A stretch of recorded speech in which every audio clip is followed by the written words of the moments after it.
Hello, good evening. We're going to call this meeting to order. Welcome to our budget efficiency workshop. Individuals wishing to speak must submit a UUSD public comment form to Debbie at the beginning. There's a maximum of 5 minutes, and please remember to state your name clearly and provide written backup if necessary.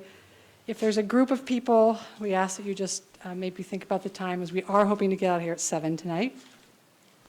There's a maximum of 15 minutes per agenda topic for the public.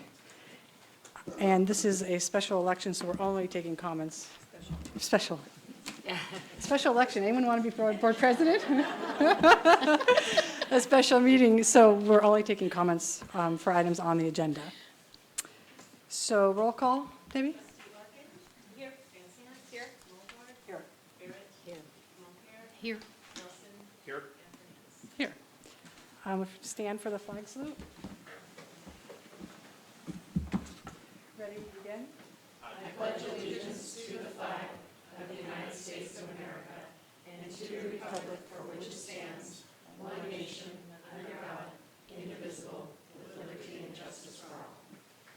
So feel free to please get food now or anytime during the meeting. We weren't going to schedule in a break to get food, so just get up and down as many times as you wish. Do we have a motion to approve the agenda? I so move. I'll second. All in favor? Aye. Aye. So you have in front of you a little procedural chart on how we're hoping to do this tonight. We'll see if it goes according to plan or not. But just so everybody knows, our intended outcomes are for a discussion of budget efficiency ideas. And also we have a goal, one of our outcomes, to create a short list for potential reductions for next week's board meeting. So we're not approving tonight any reductions. We're just making a short list so that next week is not a lengthy process. That's my wish. So the way we were going to do this is we were going to quickly go through each item, starting with the first one. We were going to have a brief opportunity for clarification and understanding of the item, not discussion. If you, at that point, not discussion at that point. If you want to discuss that item further, we'll circle it. If you don't want to discuss it further, we'll decide right then whether or not it should go on the short list. If it is circled, we will come back to discuss it. So we'll go through each item and do that, and then go back and have a discussion on each item and decide at the end of the discussion if it's going on the short list or not. And then if we have time, we'll review the short list. So Can I ask a question? you have clarification already? Yeah, Uh-oh, okay. I'm hoping for 7 o'clock.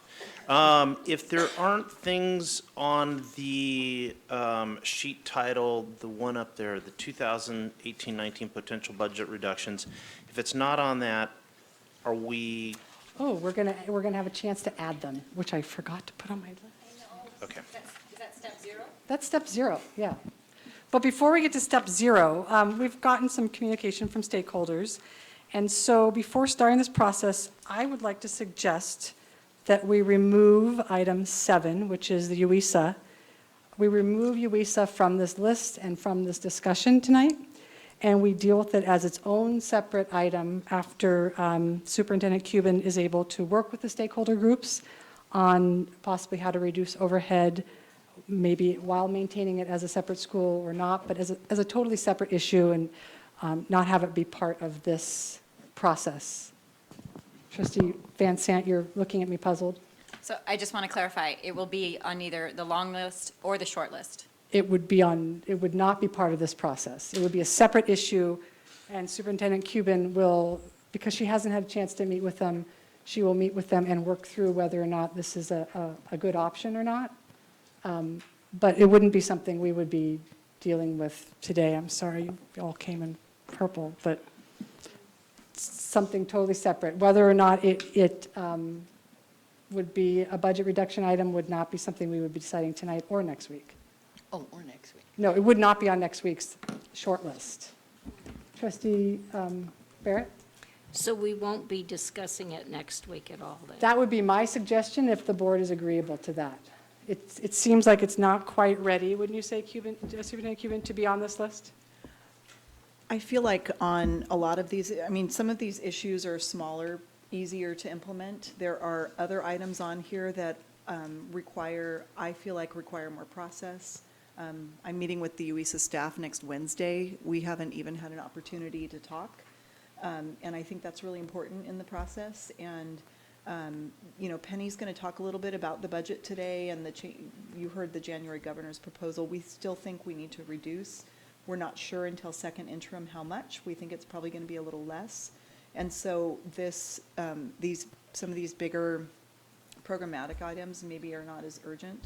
So I just, you know, the people brought forward a lot of different ideas, and the budget think tank group looked at what could be possible. This all happened over the matter of the last, month and a half, and I don't think we've had time to fully process this particular issue. A lot of questions have come forward today. I'm trying to dig through old materials and find out history. I only know the history since I've been here, and the school became its own school with its own CDS code about 5 years ago, maybe 5.5 years ago. The board took action. We're trying to pull board history, board items, and I feel like I don't,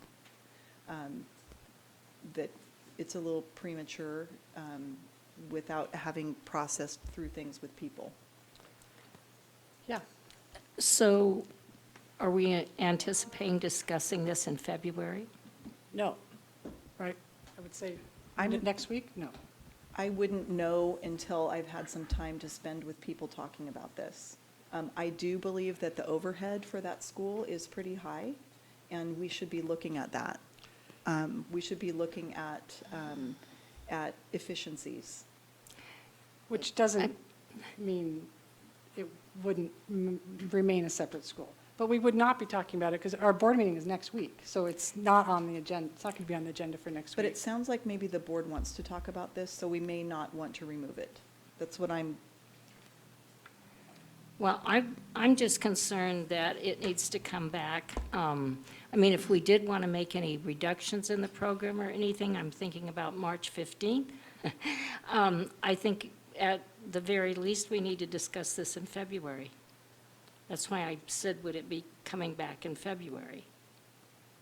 When you mean discuss, do you mean discuss as in making it part of Ukiah High, or reducing the overhead and still maintaining it as a separate school? Maybe both. I'm not sure. so Carolyn, the March 15th issue, you know, we staff UISA based on the number of students, so like the teacher FTE would not change. The only additional teacher FTE that they have is the halftime TOSA. You know, we could, as a precaution, you know, consider that reduction, although in the end, we may not want to do that. The board would have more time to discuss it. And then we also have a halftime administrator associated with that program. That person is a certificated staff member as well, so those two positions. But we wouldn't be reducing the teaching staff because that's all based on the number of students who are there, regardless of whether or not they're a program or a separate school. So Yeah, I'm aware of that. So we'd have but- some more time, Okay. but we can talk more about that. So trustee Mogart? I just wanted to clarify, so what happens is a bunch of different groups put everything up on the wall, but staff hasn't necessarily had time to analyze everything up on the wall to give their best recommendation to us. Is that what I'm hearing? On this issue, that is correct. Okay, but all these other items, the other 30 items, you have been able to vet and get the background information on? Many of them, yes. The only other one that I would, and we'll probably get to it when we get to the Right, discussion. these last few. I'd like to hear further from Ed Services about what it would look like if we eliminated a director. You know, that's not going to be easy. So But there are some things on here that I think are easier to implement. But there are some bigger issues, like is UISA a program versus a school with its own CDS code? That's a bigger item, I think, that needs more process. And doesn't necessarily have to be decided this year. That's correct, but there are some March 15th related notifications, but, March 15th is preliminary notification, final notice doesn't go till May, so there's still some time on that. Trustee Nelson? I am in favor of postponing the UISA discussion for this evening, but I do need to come back and talk about a couple other items on the Oh, yeah, we list, so. Trustee Montfair? I just want a clarification, advanced clarification. Clarify When she said staff, I need to know, I think you were referring to staff at the school or staff in a program. The administrative staff has reviewed this and made recommendations. Is that correct? The leadership team has Leadership reviewed team, it, whatever we and, call them, it changes all the time. They were somewhat split on the issue. No, I don't mean on just that issue, I mean on everything. Yes, So I'm when gonna you said review no to this. staff, Ann's question about staff, you were referring to staff and programs, not staff and the deal. I'm confused by the She's, question. she's meaning, so leadership and DAC have looked at these items. That's what Can I she's, review the, yeah, okay. Okay, so when Can- you meant staff, when you answered Ann's question about you not having had time, or staff hadn't had time to comment just now, I'm you were talking about referring- the UISA staff. You're talking about staff and Correct. programs. Okay. That's correct. Trustee Van Sant? I want to get back to Zoe's lovely process, so I don't want to derail the process before we even gave it a chance. But I do note that some people came from UISA, they took their time to be here. I'm wondering if it would be appropriate to allow them to speak briefly, even if we don't have a long discussion about it. Oh, that would be their choice, that we have public comment Okay, cards, yeah. I just didn't know whether you were going to. Oh, no, that would be their choice, for sure. Okay. But first, I want to know, I'm curious, is the board okay with this idea, or would you rather make a decision tonight whether or not it is on the short list for next week? I'm fine with it being a standalone item at some future date, or never coming to us at all. Okay? Well, Trust- I'm not fine with it never coming to us at all. Oh, okay. I think she means if there were no changes. If it stays as is, I mean, if it stays as is. I mean, It's cool. I'm fine with it coming back to us, but I think we have to be very aware of our cutoff dates. So, that's all. Yes. Okay?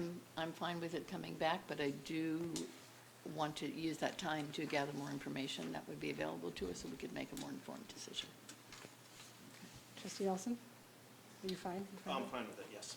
What about you, Trustee Bogard? I'm fine. If we remove it, then I encourage them to speak as a non-agenda item. Yeah. Well, they filled out a public comment card. We have one agenda item, and it's budget reductions, so all of these, Fit into that. anything can come up related to budget efficiencies. What about you, Trustee Arkin? Are you also fine? I'm fine. Okay. So then, I'm going to just take this off altogether here. And we won't follow our process with that, but we do have public comment on it. And I don't know if all of you still want to speak or not, but the first one, Can I take a couple other things off? no, not yet. We're not at that point. Pam McElroy, would you like to address the board?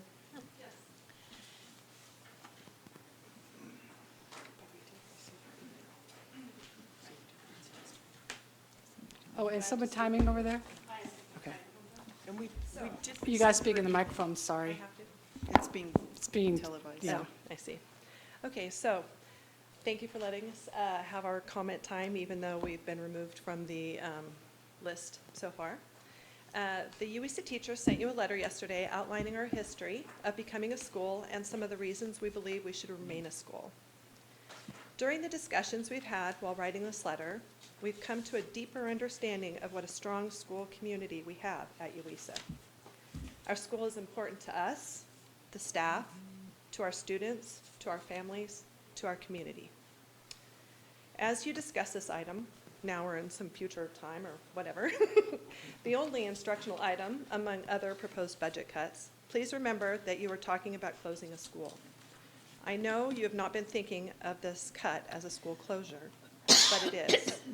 We will not be able to maintain our school community housed in separate spaces, being led under different principles, without parent and student voices on our school decision-making committees. We have to admit we are a bit confused about how the closing of UISA would even come up as a discussion item. We hope we've made it clear in our letter the various reasons why it would be impossible to meet our students' needs at the level we do now if we were to become two independent programs. I feel the need to reiterate the importance of having our own support staff. These are the people greeting our students, to whom families and students and teachers can go to with their questions, ideas, concerns. Students, parents, and we, the teachers, need to have support staff that understand our unique issues, go to bat for us when the need arises, and are able to help us in a timely manner. As a program, we lose the support staff designated to our school. I think we all agree and understand that parents and students want and need alternatives. There are many cost-saving options that are possible, among them ideas to consolidate administrative positions and support staff. If there is indeed a need to cut money from the budget, let's look at some of those alternatives, not closing our school. I was going to stop here, but at 1:50 I sat down at a table with Ms. Posner to talk about our fundraising committee, anyway, for our front yard. She showed me a map one of our 7th graders made of the area. He measured the perimeter and will be calculating the surface area so we know how much mulch will be needed to cover the area. Why is he doing this? This wasn't an assignment. He's not getting credit for his work. He's excited to participate in the process because it's his school. He says he likes doing this type of real work. He has this opportunity because we are a school. Thank you. Andrew Lutsky, do you still want to speak?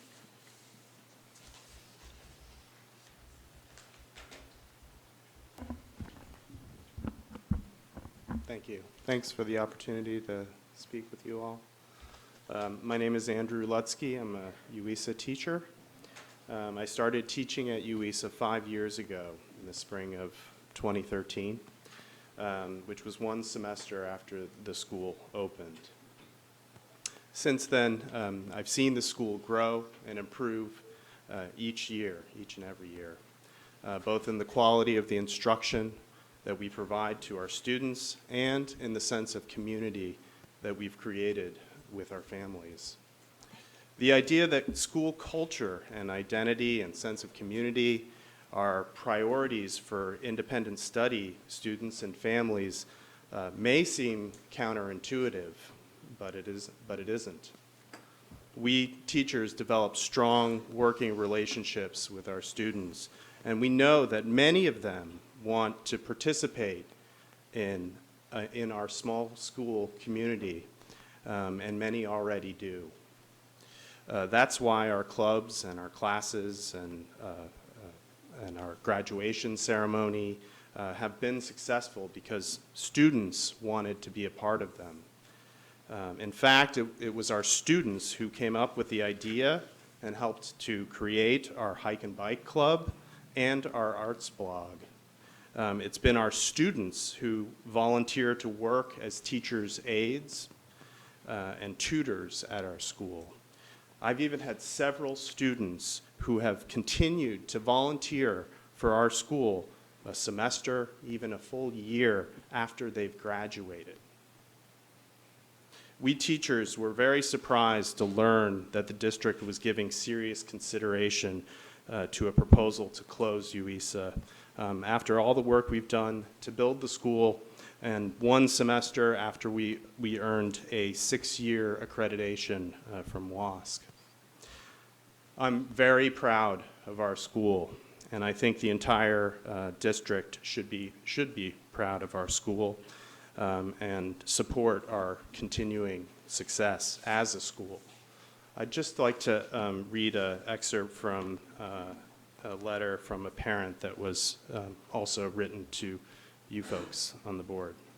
I encourage you to safeguard UISA and their growing strength of spirit and quality institution that they have developed over the years. I have seen UISA grow into much more than a program, focusing on their school spirit and the strong relationships that a smaller family-like school can bring. They have a mascot, cross-age mentoring, multi-age field trips, and students of different ages working together.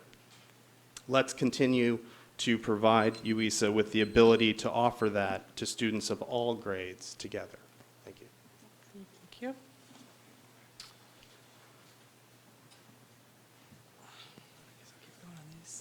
Jenny Kramer, do you still want to speak?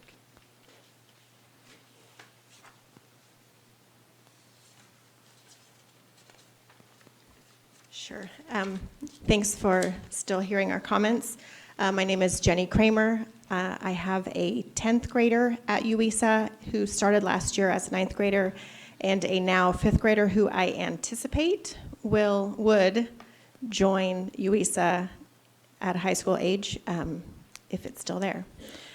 I'd like to start off by saying that I'm a bit confused. When I first heard that the district board was considering closing an entire school, and in the same year announced a very new program like the middle college program, I was very confused and still am. UISA is not just a program that can be partitioned and attached onto other schools in the district so that there is more money in the budget, in my opinion. UISA serves unique but varied students, high-achieving students who seek a more rigorous pace compared to what traditional schools can offer, all the way down to struggling students who need the additional support to get back up to speed or need a different schooling format to find their stride and succeed, and students whose activities might involve significant travel or hours of practice. I do not believe that these are features that could be provided by tacking on an independent study program onto a traditional school. Not only does UISA serve students with unique needs, but it serves families with unique needs. Families with shift-working parents who wouldn't otherwise have much time to spend with their children between work, sleep, school hours, homework, and after-school activities. Families who believe in a more hands-on approach to raising their children and choose to invest time in supervising their children's activities and interactions with others, and jump at the opportunity to communicate with their child's teacher, each and every week. I believe that having a quality, focused, independent study school that only serves students and families that seek independent study can do a significantly better job at meeting these needs well than just affixing an independent study program onto a traditional school. Closing UISA would mean squandering its many tutoring programs that students of various grades have come to frequent and learn from each other. It would mean throwing away its special activities where students of various ages come together for art or science lab or the hike or bike club. Traditional schools have a very different culture and rhythm that would not correspond with most independent study families. And I believe those administrators at those schools and the staff there would likely see such a program as just an afterthought. Closing UISA would also squander the significant expense put into the accreditation. Thank you. Thank you. Jamie Watkins?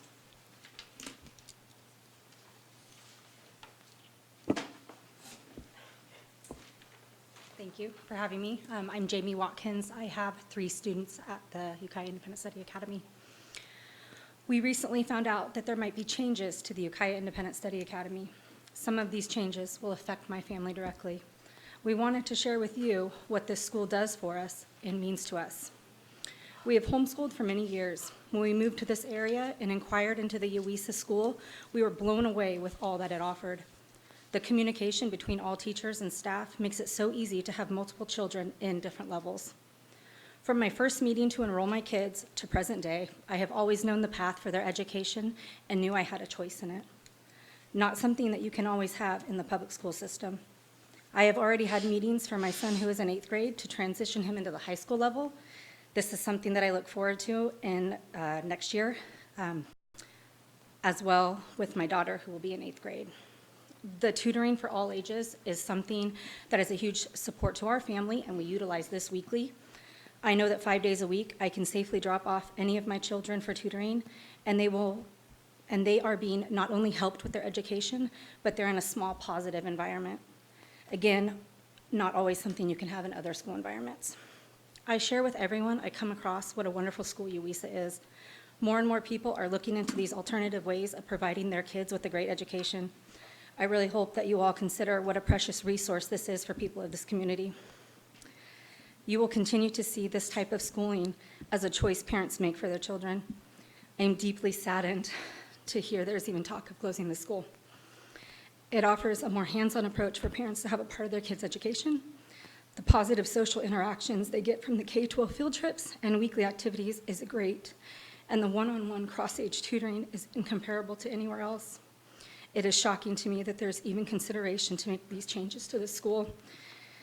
If that does happen and we lose the amazing support system and positive learning environment that my children are thriving in, I sadly say that I will be taking my 3 children out of the district. I hope that you look at taking advantage of all the benefits to keeping the school, our school, the way it is. Thank you. So we will call on all these people, but we are trying to get through a lot tonight, and usually we have 15 minutes for public comment, so if you could just remember that with your comments. I have 4 more people. Julie Dick.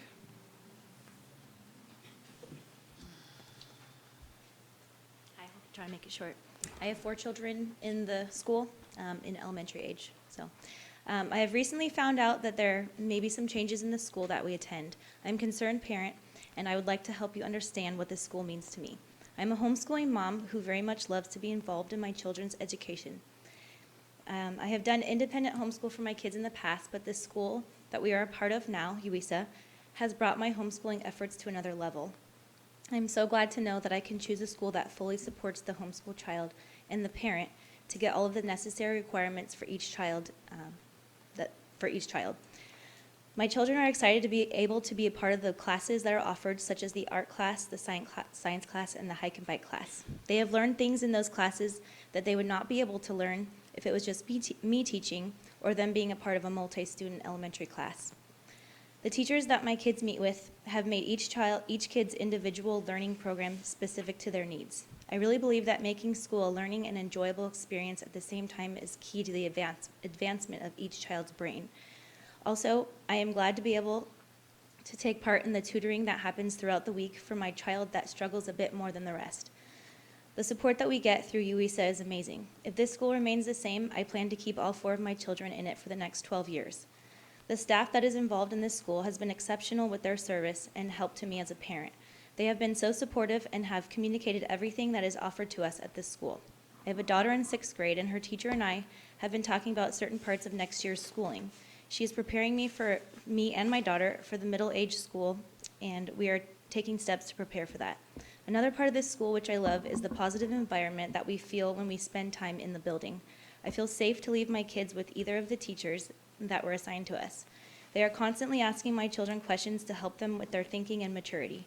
My kids are able to be treated as young adults, and the teachers expect much from them. They are responsible to do certain things independently. I believe this allows each child to become mature quickly in a positive way. I just cannot say enough good things about this school. I feel that if this school is cut or changed, the quality would be reduced. Please consider families like ours when you decide the future of this school. My work as a homeschool mom would not be the same without this school and its amazing support.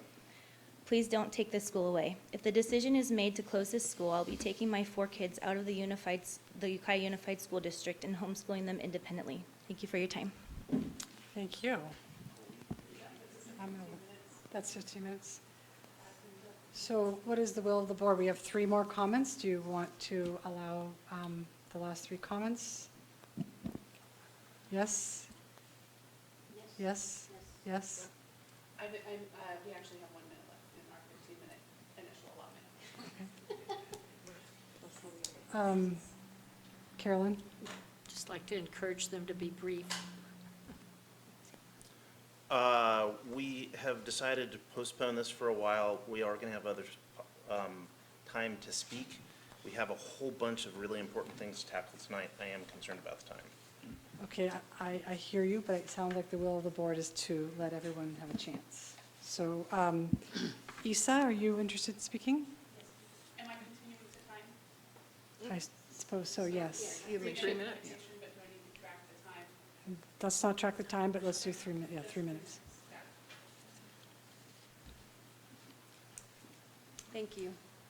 Good evening. My name is Isa Posner. I'm one of the 5 teachers at Ukiah Independent Study Academy.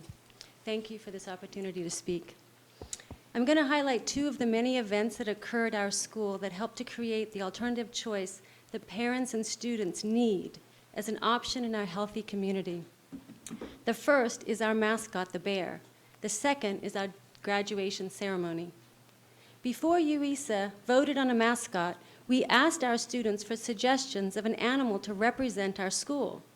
Inspired by the following quote, one of our 9th graders presented the bear. The bear and the bear's voice symbolize intuition from within. Instead of trying to fit into the misshapen mold others force her into, the she-bear confidently relies on her own inner experience. The bear is genuine. She is strong, a timeless archetype for females and males. Borensky says that I am powerful with bear-like strength and tenacity. She explains that this strength can be channeled with compassion and supports the notions that answers I seek and my path are within my reach. Her description encouraged me to take the journey to know myself, to find my path of glory and strength.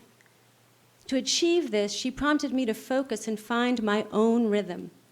She suggested that I allow my own reverberations to emanate, as opposed to allowing the vibrations of my environment to contaminate me and determine who I am. The bear was voted on, and as you can see, chosen. Like our mascot, our graduation ceremony is powerfully symbolic and addresses the needs of our school's population. Our families celebrate 8th grade promotion and the high school graduation together, bless you, at the end of the year.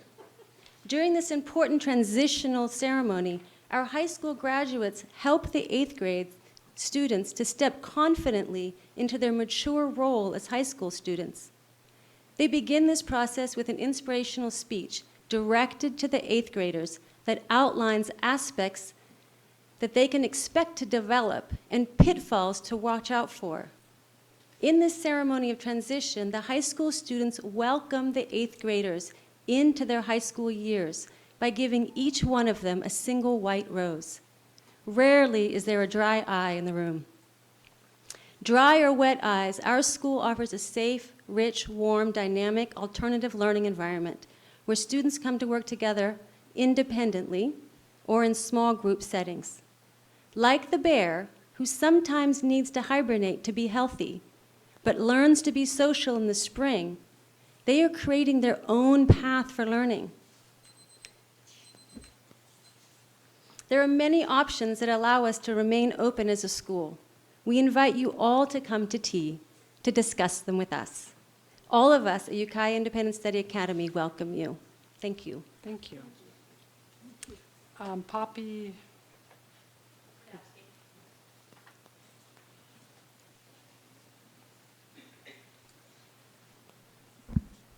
My name is Poppy Brodowski, and I have 2 high school students, one at Ukiah High, he's a junior, and one at UISA, she's a freshman.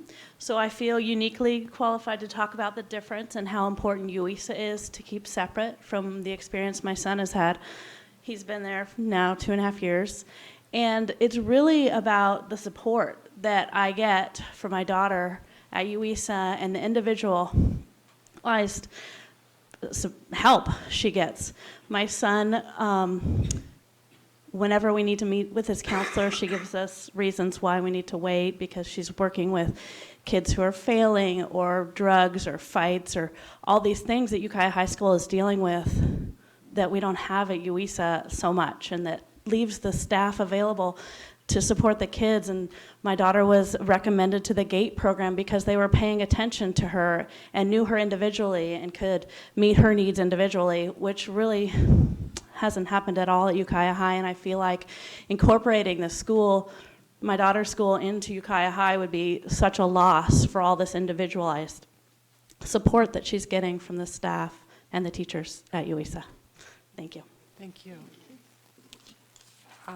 Last, Lisa Mack.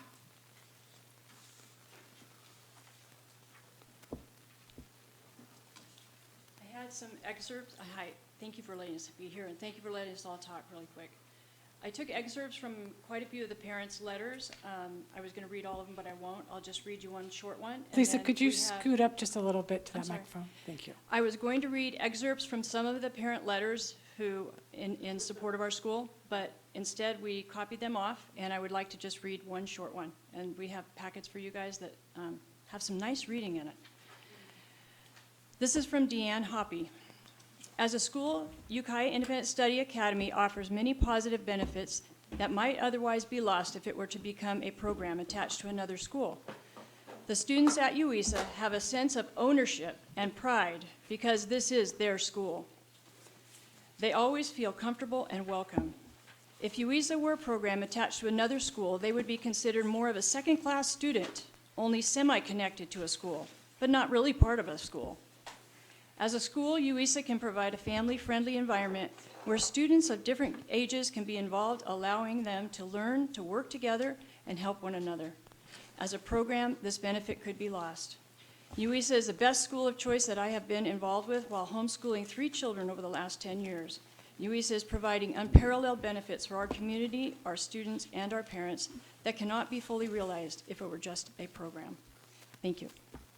Thank you, and thank you all for speaking. It's wonderful to hear such support for a program. It's clearly very well loved. Were there any other comments from the board? Trustee Nelson, is your thing up on this? No? Okay. So thank you very much for speaking. So now we're going to move to see if this system works or not. We're going to start with 0 since it was overlooked. Actually, you want to do your... Superintendent Cuban will give us a quick overview before we start with 0. There were 2 other items I was hoping to remove from the list. Well, we will get there. Okay. So just a couple of reminders. At our last board meeting, Penny presented the January governor's proposal, which looks more favorable for education than at the first interim budget report. That will all get integrated into the second interim, which will be presented in March.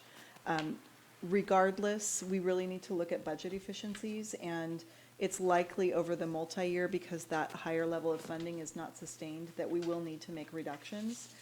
It may not be as severe next year as we thought, but in the long run, and we'll see at second interim what that looks like. We also have obligations through our fair share formula process to our employees and other factors that we will be looking at this spring. So we don't have a concrete number for you. We had a concrete number, and now it's all changed, of course, as we respond to the January governor's proposal. But regardless, a lot of good ideas came out of the process that we think are worthy of consideration from the board. So this spreadsheet that you have in front of you, just want to walk, I'm not going to walk you through each item, but just an overview of how the spreadsheet works. There are item numbers on it that came from a list of probably, I don't know, 150 ideas that have come forward, both budget reduction ideas and revenue enhancement ideas. And those spreadsheets that are attached to the report are categorized into items that are general fund, because that's where our problem is in the general fund. It's not in supplemental and concentration grant funding or other categoricals.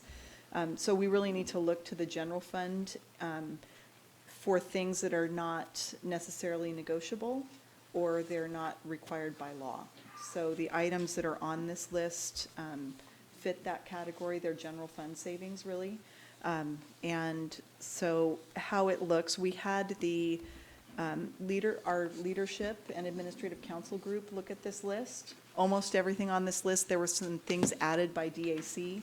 That meeting occurred after leadership. But in the column that says leadership rank, you'll see two numbers.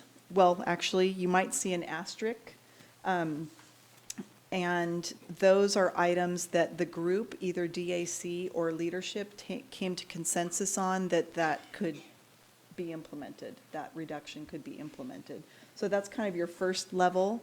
The second level is on the items where there's a number. So if you look at item number 2, there's a number 3 there. That's how the item ranked. Each member of this group got to spend dots. They each got 6 dots to spend. And so on this item, that number 2 with replace non-funded portion of fresh fruit and vegetable program with second chance breakfast, that item was ranked 3 among all of the items, and it had 20 dots on it. And you'll see on the front that at leadership, there were 27 participants in that meeting. So 20 of those people spent one of their 6 dots on that item. So it ranked high. At DAC, unfortunately, there were only 26 members there. We have 60 on that group. But those 26 members received 6 dots. So first rank for them were the items they just agreed should happen. And then secondly are the numbers with the rank and the number of dots. So that's how the spreadsheet works. If you turn to the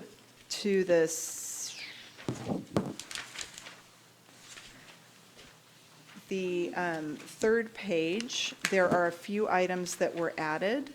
There was one item that was added by leadership. That's item number 20. So DAC did not rank that item. And then item numbers 17, 18, and 19, those were all added at the DAC meeting. So you will see that leadership has not ranked those items. So that's how the spreadsheet works. So are there any questions about the structure of the spreadsheet? Just the spreadsheet, not items. Trustee Montpere? Of the long list of all, just a clarification, of the long list of all of the suggestions, who determined which items made this list? So we had a smaller working group, and on that smaller working group, there were 3 school site administrators, so principals, and we had district level people there. Our director of special education was there. Our director of student services. I don't have a list of people, sorry. We had, fiscal services was there, our CBO was there, our cabinet level people were there. We wanted to make that group really small because that list is very lengthy, and we really just wanted it to be a group of people who kind of vetted the ideas and presented them out. Both DAC and leadership had opportunity to add things to this list. Just like tonight, the board will have opportunity to add things to the list. And just a reminder, DAC, there are teachers, classified staff, parents, administrators, and a couple of students on that group as well. Although only 26 people were in attendance last week. Trustee Arkin? Yes, so the dots that were put on so we could go 1, 2, 3, was there given an explanation for each of these before people put their dots on? The groups had time to ask clarifying questions, they had time to add things to the list, and then they had small group discussion prior to voting. Okay, so we're going to start with adding items. So if there are any items that you would like to have considered for a potential budget reduction that's not on this list, that either was on those other pages or not on those pages, now is the time to add them. Now is a good time to add them to the list. Trustee Nelson. I don't want to make you crazy, but is this the time to suggest taking 2 things off the No, list? it's not. You can clean your ears. Add.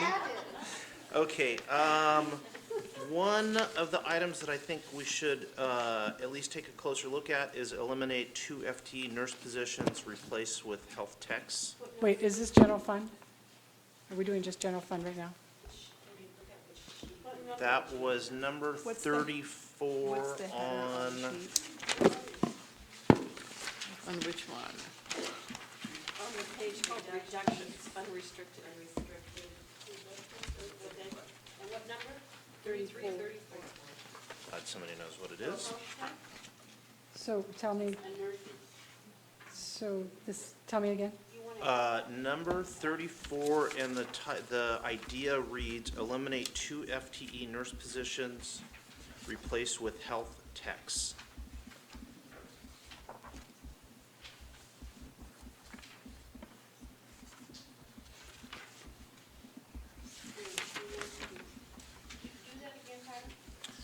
It's number,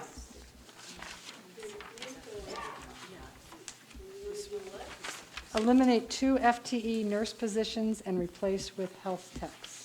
So you want to add that to the list for consideration? Okay. yes, I would. Okay, are there any other items that people can think of? Oh, Sorry. Wilson. Number 18, and it's on. Sorry, you guys. I am not, there's number 18 on reductions What's the header? restricted. Reductions restricted.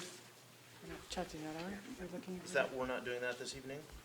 Restricted, tell me what the item is, because it won't help us with general fund savings if it's on the restricted list, but go ahead. Okay, it is number 18, and it says utilize one facility use software program. It's $495. $495? Should spend at least an I hour thought it on was that significantly more than that. Could we just, do you want to add that one? No, if Thank you. it's not appropriate, let's pass. And then the last one that I wanted to suggest is,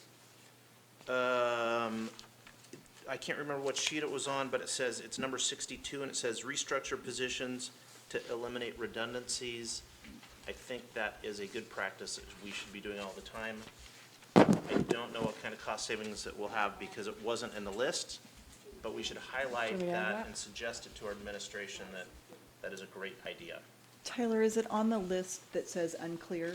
Yes. Okay. There were several items that were put forward that were not clear as to what specifically they were. So anyway, it was hard to So- determine. And absolutely, we're always looking at that. And there are a couple of items on this list that are staffing issues that we should be doing regular review of anyway every single year to make sure that our staffing is tight.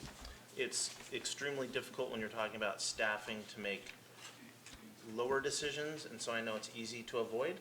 So I just want to encourage you as a board member that that's important. So do you want that as a standalone item, or do you feel okay that it's incorporated in some of these items? I think the message was presented, and I'm good to go. Thank you. Trustee Barrett? I realize that Superintendent Kuban said that we're not discussing supplemental concentration grant items. I would just like to throw out that I think they should be discussed, not necessarily tonight, but at the board meeting. It's actually at the very bottom of our list, number 5. I don't think we're going to make it there, Oh. but. And there will also be time at the next board meeting in February to talk about, because we'll start our strategic planning process that we use. So we'll have all of the supplemental concentration grant funded positions, the list that Katie put together that's also attached here on the next board meeting agenda. And we'll also kick our process off because we will likely be getting more supplemental concentration grant funding next year. Does that sound okay, Trustee Barrett? Yes. Is that Trustee Van Sant? Okay.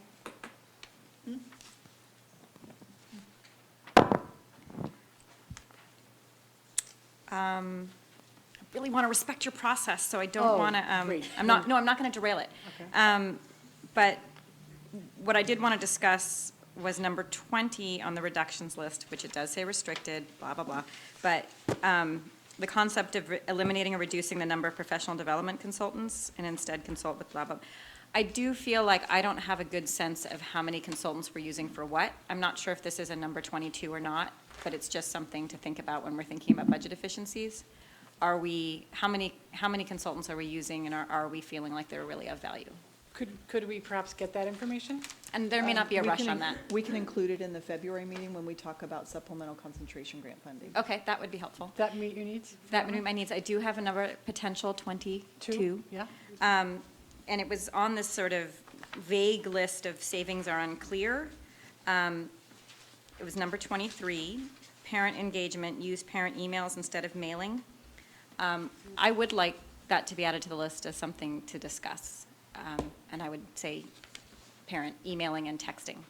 I remember being alarmed at our mailing budget was something like $50,000. It was something crazy. And I remember Deb saying, yeah, we mail a lot of stuff. So I do know it's just something I'd like to add to the list. Okay. Trustee Mulgard? I don't know what list I'm on. I don't know if I'm allowed to say this. It's curriculum. And it's not that I don't think we need curriculum. I'm not that much of a non-school person.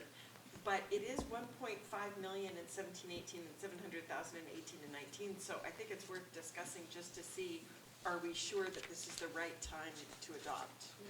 And that's on the page I'm on. It's number 6 of restricted or of reductions, unrestricted, not negotiable, or required by law. So I'm not really sure if they're not negotiable, why I have them. Don't give me anything I don't really have. Do you have that? Can add it as number 23. Okay. And then the only other one is number 40 on that same sheet called staffing. And it's reduced one human resource or personnel commission position. And it's not, I don't have an opinion, but I'm wondering if we are being as efficient as we can, because some of the historical reasons that human resources was separated from the personnel commission are no longer valid. And I'm just wondering, are we being as efficient as we can be with that item? Okay, so can you tell me again what that It was number 40, staffing, reduce one human resource or personnel commission position.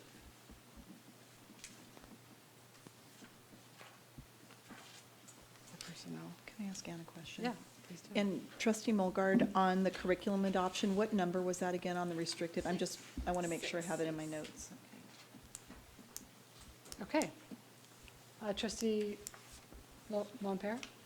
On number 18 on that list, I'm not quite sure. There's no money figure in the third column. They eliminate the double prep period for middle school special ed. It doesn't save any money. The school sites, the secondary schools are all allocated an FTE based on their enrollment. For special ed, it's all based on caseload. How they choose to use their If it doesn't save money, periods, it saves no money. that's why there's no money there. Anything else that you could think of now? You can add it later if something pops into your head, but nothing else for now? So I'm just going to clarify through the president that all these lists now we're going to set aside, except for one big master list. We're setting them aside for now, but if there's something that I think comes you to your... should just, I don't even have mine out. as a matter of Okay. fact. That's how far I've set them aside. Okay, so now we're working off of this list that is nice on the large paper. The big guy. So we are going to start with going through an item and seeing if anybody needs clarification or understanding of that item. So starting with number 1, reduce safety furniture equipment budget. Does by $50,000? Does anybody need any clarification on that, or is it clear enough? Okay. You're going to need clarification? Yes. Okay, what's your clarification? What are we reducing?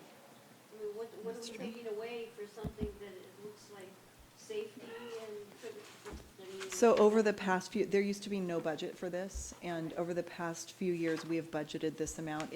We have spent money on cameras at the school sites, we've spent money on fencing, we have spent money on replacement vehicles, vans, et cetera. It goes toward our vehicle replacement list. We've spent money on furniture at school sites, so it's that, Okay, that's so what it's been used on, spent on.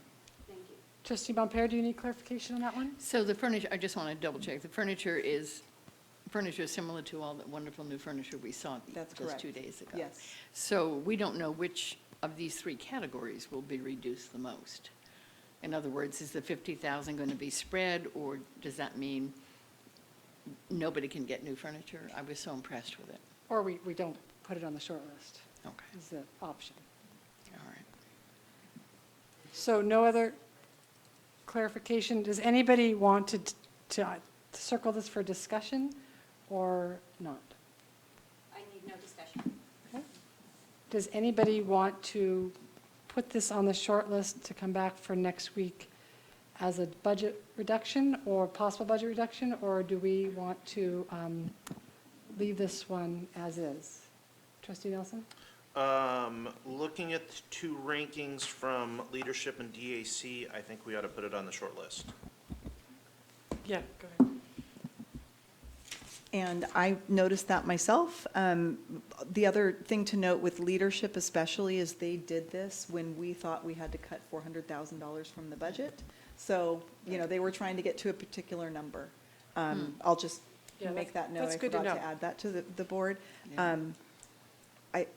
And we can discuss it more. I think it's short-sighted to reduce in this area. I think that, I don't think we should. If we don't have to get to $400,000, that would be its second, in my We're not, second we're tier. not going to discuss this. Oh, sorry. But I did make her have, I did make Superintendent Cuban have a recommendation on all of these, because sometimes we don't necessarily know. So she does have recommendations on all of these? Is And you she, just heard is she hers. expressing her recommendation during the advocacy section or during the clarification section? That's a good Tyler said to point. Put it on the short list. As I continue to be educated, I think I will retract the idea from putting it on the short list. I would like it not to be in the short list. Okay. Me Then too. I'm going to put a big no here. Woo-hoo, we moved through one item. Number 2, replace non-funded portion of fresh fruits and vegetable program with second chance breakfast for a possible savings of $28,000. Does anybody need clarification to understand this item? Yes. What, Trustee Mogard, anything in particular?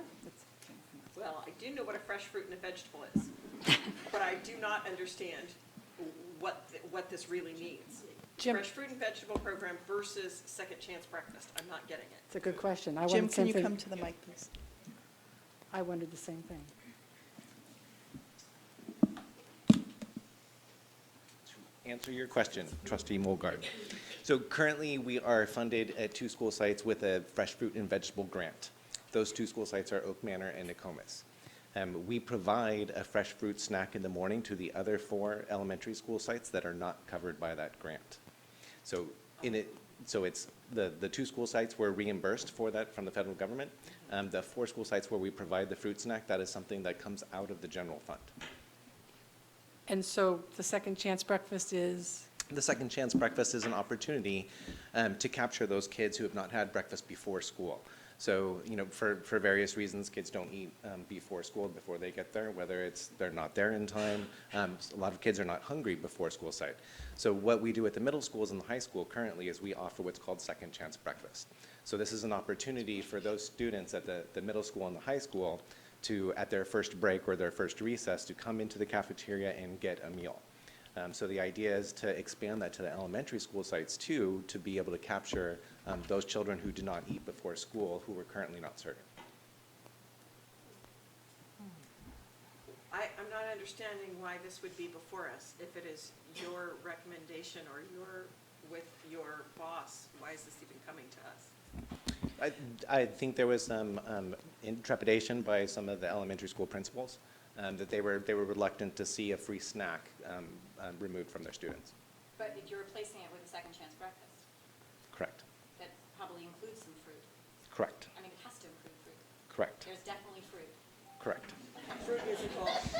I advocate this to be on the But short list. It's To clarify, I think their trepidation was more about processing elementary kids through a brunch period, you know, the lines and everything. It's more of a No, logistical no, thing. It was correct. not about the fruit or the meal. And in April, we're going to do a presentation to the board about, last year the board brought up, because we have such a high free and reduced lunch percentage, can we offer free to everyone. They've done the research on it. They'll be coming to you in April with that. Come on, give us a preview. It's good news. It's good news. So, Good news. we think. We can catch We're up just to not ready Lakeville yet. 20 years after they did it. Trustee Mulgar, did you need further clarifying questions? That is as much fruit and You're vegetables you're I clarified? need. Thank you. How about you, Trustee Barrett? I'm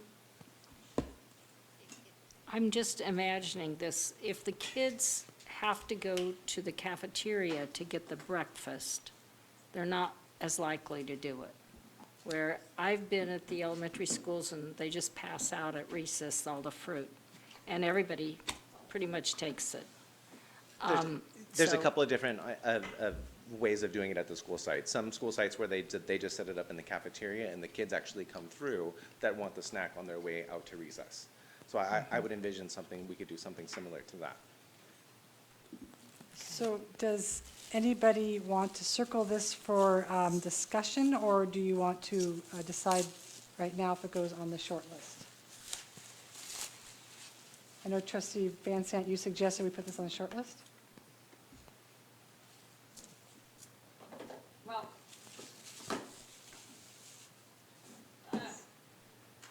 I'm puzzled because it's two things in one. It's saving money on fruit, but implementing a new program. So people's opposition to it might have been about the program, not about the money part of it, or even the fruit.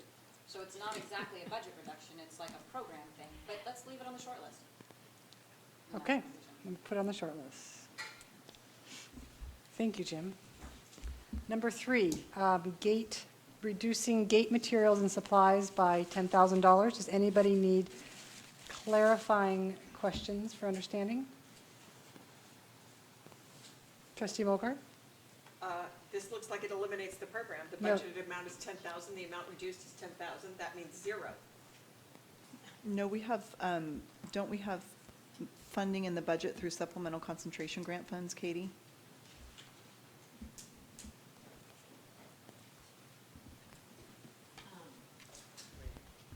Sorry. So we have this small portion of general funds that was left over. We thought we wanted to keep it there because when we transitioned and built the GATE program back up, and we did put supplemental concentration grant funds to support the TOSA and materials and supplies, we didn't want to take that away because we weren't sure the amounts of funds we would need, but we think we're okay with now reducing them. So the program is still in the strategic plan. This is just a small general fund budget that we have with the GATE program in addition. Since this program existed before concentration funds existed, wouldn't it make sense that we'd have to leave at least some of the general fund in there? No. Have we traditionally spent this money, or is this money we never spent? I should go and Last year we check, did. but we did not spend all of the funds. But concentration money is for kids who are low income, foster care, homeless. You know, they're for us to focus on those children. We do have some GATE students who are living in poverty. Of They course are, we do, but we don't have 100% of them.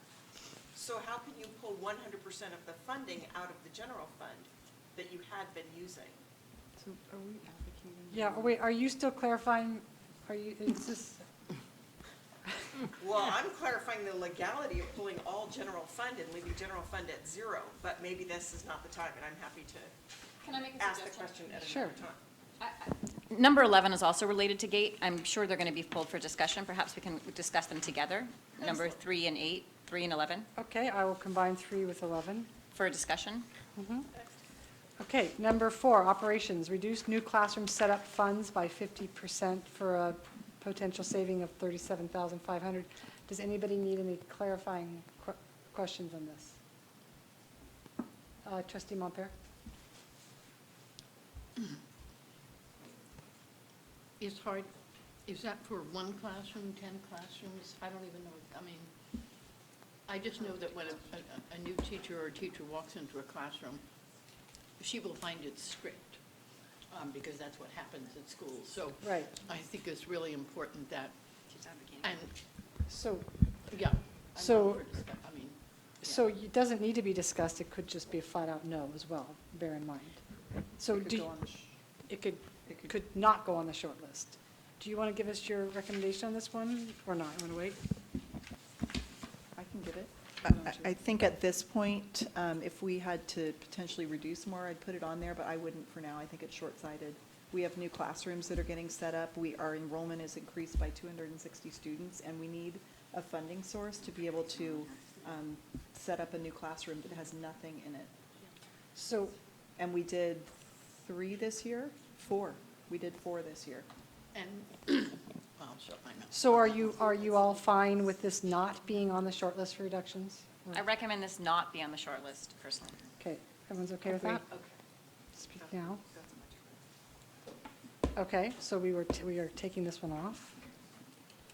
Number 5, professional development, reduce 18-19 conferences, trainings in general fund by 10% for a savings of $12,000. Does anyone need any clarifying questions on this? Trustee Arkin? So what are we doing for the savings? We would just reduce every budget by 10%. Every all- professional development budget that are in these categories right here would be reduced by 10%. Are we in a place to do that? I would recommend that we do that for now. Okay. Any other clarifying So it goes questions? on the Trustee short Mulgard? list. What has been spent in the last couple of years on an average? If the total budgeted amount is 122 and you want to take away 12, have we been spending 122?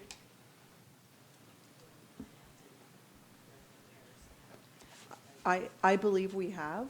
It didn't come up. I analyzed the budget for the last 3 years. I looked for categories that were not spent or underspent significantly over a pattern of 3 years. This one did not come up. But I do think that if we are in a budget crunch, we can reduce by 10%.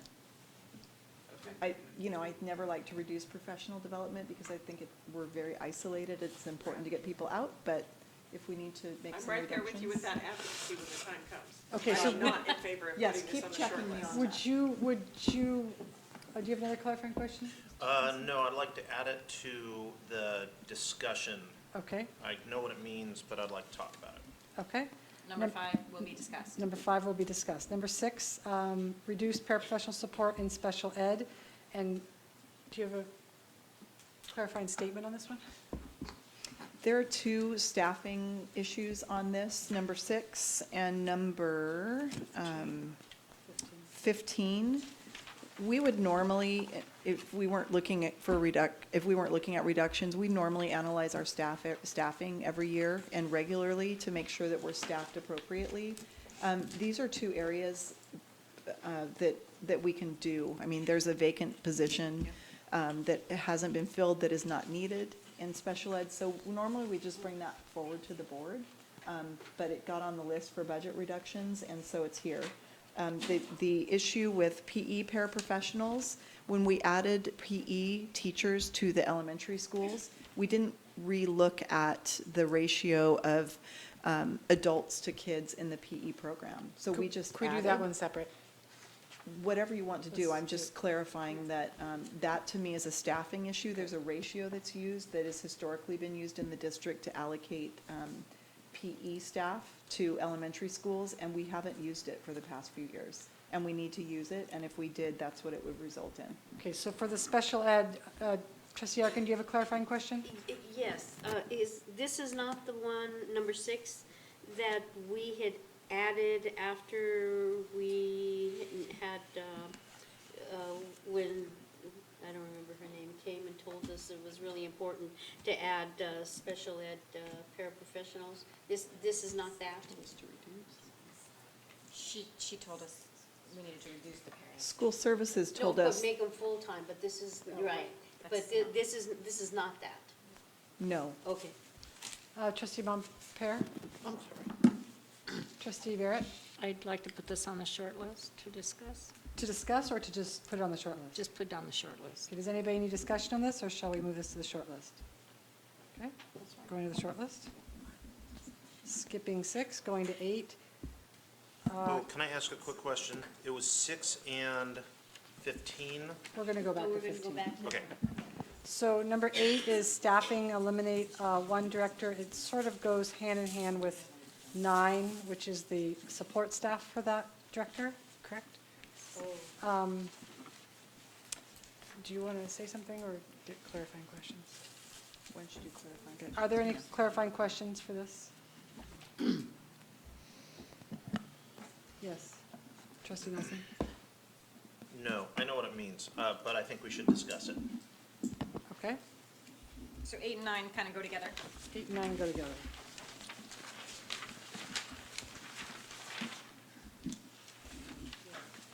Okay, so we're going to move to 10. Reduce general fund overtime by 10% for a savings of $13,000. Clarifying questions? I'd like it on a short list. Short list for yes? Can I ask one clarifying question? Yes. I see that we've budgeted 137,000. Is that what we typically hit, or is that over budgeted? I guess my question's to Penny.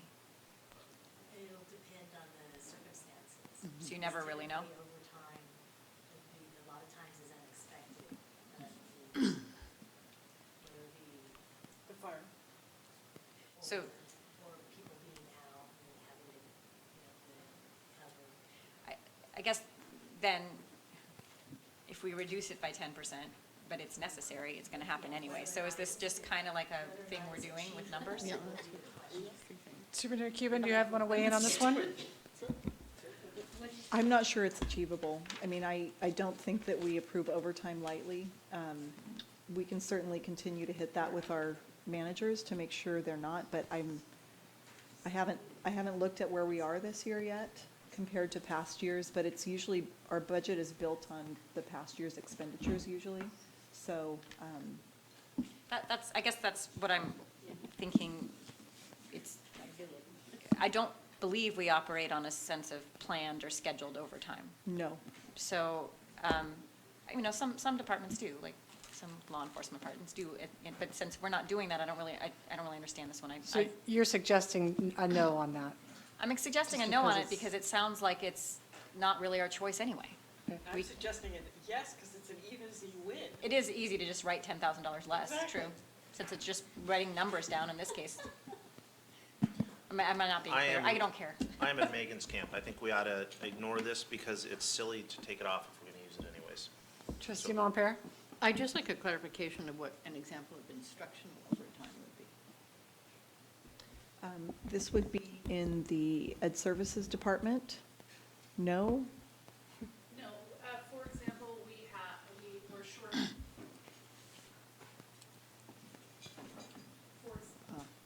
For example, if we're short subs, but we have some, or after-school paraprofessionals that can come in and sub during the day, but by doing so, that would put them over 8 hours.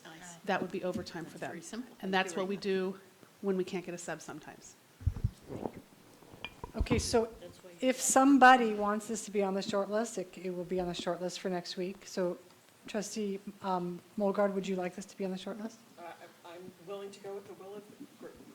Because this is a time when a single person, one person's opinion, you get to put it on This there. is my only moment of power, so I should grab it while I'm If you really care. If it's really important to you. don't care enough. Okay, then we'll go with a no. Save my chip. Save my chip for when I need it. Okay, number 11, eliminate the GATE TOSA position and fund a TOSA position to support GATE and MESA, not actually science, it's GATE, MESA, and Science Fair, correct? We changed that? Science fair? Yeah, it's not a science TOSA. It would be, Science fair program. Does anybody need clarifying questions on that? Trustee Nelson? No, I want it on the short list. Okay. I would suggest further discussion as well, brief Okay. discussion. But Number 12, reduce extra hire by 50% for savings of $31,000. Does anybody need some clarifications on what that might mean? Is this similar to the overtime? Like, it's not really our choice? We have to do extra hires when we have no other choice? Is this another thing that's out of our control? Do you two want to address that? I can speak to the fiscal and the fact that we had payroll personnel out and we had to have extra hire in addition to substitutes to properly process. We also use extra hire in our negotiations process. So we have a consultant come in. I don't know if a facilitator, thank you, Terry, comes in, so that's paid through here, but it's considered extra hire. We have a lot of summer projects that happen here that require extra hire. So those are just a few examples. So do you have a recommendation on this one? I think 50% is a lot, but I do think that we could probably look to reduce. Okay. Let's do 25%. Just willy-nilly like that, huh? I think this is again somewhat irrelevant. I think they'll end up having to do it if they have to. So does anybody have an opinion here? Would you want to go with trustee Van Sant's 25%? Well, I want to be clarified that if the, you know, if it requires someone to put something up in the summer that needs to be up and ready when school's starting, then I'd want to know that whoever, the opinion of the person in charge of that would allow them to do that. Okay. We would just need to work together, all of the departments, to figure out how we'll implement it, but I'm sure we can operate in the. We're slipping into discussion, but yes, trustee Barrett? I'm just curious, leadership ranked this number 2, and 21 out of their 27 participants agreed on this. So I would like to know what their rationale was. So then, should we circle this for discussion? Let's circle for discussion and come back. 13, eliminate a half-time warehouse position that was originally created to backfill a half-time position, the custodian position to serve energy management funded for 1 year out of Prop 39 for $23,000. Do people need to know what this means? Okay. So the bottom line is, we had some Prop 39 money, and so we funded some energy management. This was kind of a backfilling situation. I know we're not supposed to discuss, but this allowed us to hire a full-time warehouse and delivery driver. That person used to be half-time, and so for us to, get mail out on a regular basis, deliveries, et cetera, I feel like I'm advocating. Go ahead, advocate away. I think that position needs to stay. If we're not having to reduce such a large amount, it's instrumental to our operations in our district. So trustee Barrett? Oh, I'm sorry. does anybody want to discuss this, or would you like to vote yes, no? Trustee Nelson? Is it appropriate to get Gabe's insight on this right now? Or do you want to wait for discussion? Do you have clarifying questions, or would you like to discuss it? I just want to hear what his opinion is, because it is his area that he manages. So we can wait for discussion. Let's wait for I think discussion.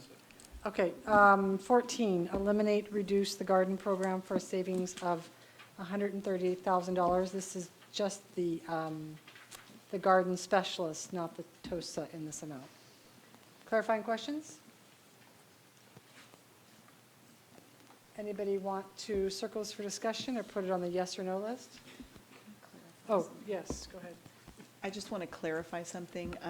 The amount indicated is for the garden technicians, and I just want to note to the board that the TOSA position is not currently in the strategic plan, funded in the strategic plan for next year. So and we can talk about it within the context of the strategic plan. Probably that's the best approach for that. But it would be $113,000 because we're not expected to get CalFresh money. But just want to note that. We don't need to discuss it tonight, but unless you want to. Trustee Barrett? I would like to put this on the short list. Okay. Anybody want to circle it for Yeah, any discussion? Anyone want to discuss this, or just leave it on the short list? Okay. So number 15. This is the one Superintendent Cuban was talking about. Examine the PE para plus PE teacher-student ratio at elementary level. Does anybody need clarifying questions on this? Trustee Nelson? I think this one can go straight to the short list, or we can leave it for staff to do what they would normally do in this circumstance. Would somebody like to circle this for discussion, or are you fine with this going to the yes? I think I need to discuss. Okay. Number 16, reduce technology replacement for staff for $20,000. Anyone have any clarifying questions on this one? Yes, Trustee Arkin? What does that mean? 4 or 5 years ago, we did not have a technology replacement budget, and we had computers that were probably from 2002.